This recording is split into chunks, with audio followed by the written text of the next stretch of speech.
அவர்களுடைய நினைவு நாளுக்கும் அக்டோபர் 2 மது ஒழிப்புக்காக ஒரு போராட்டம் பண்ண ஆலோசித்து கொண்டிருக்கிற ரவீந்திரன் சொன்னார்கள்.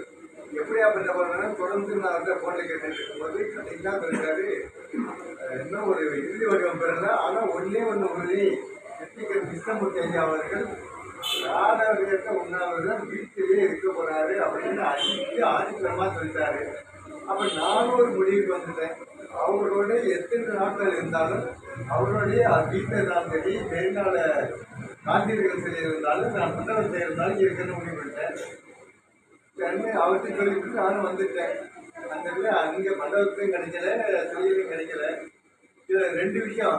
அதாவது உடனே ஒரு மதுக்கொள்கை அறிவிக்கிறவர்களெல்லாம் இன்னைக்கு வந்து பல்லாயிரக்கணக்கான கோடியும் மதுவில ஏழைகளை அழிச்சுக்கிட்டு அதோட வருமானத்தை தனியாக போயிட்டு இருக்கு. அதாவது அரசாங்கத்துக்கு கூட அந்த வருமானம் ஒரு பக்கம்.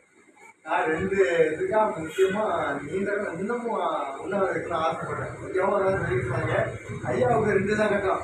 எப்படின்னா ஐயாவுக்கு வந்து வீர அந்த சிங்கம் தஞ்சை இளஞ்சிங்க வந்து அன்னையிலேயே முகமே மாறிட்டு எப்படியாவது இவரை வந்து வாபஸ் வாங்க வைக்கிறதுலேயே ஒரு ஃப்ரீயா இருக்காருன்னா யாருன்னு சொல்லுவாங்க, அவருக்கு யாரும் ஆகிடக்கூடாது. அவரு மட்டும் இல்லை, வெங்கராஜன் சார் உள்ளிட்ட அனைத்து நண்பர்களும் இந்த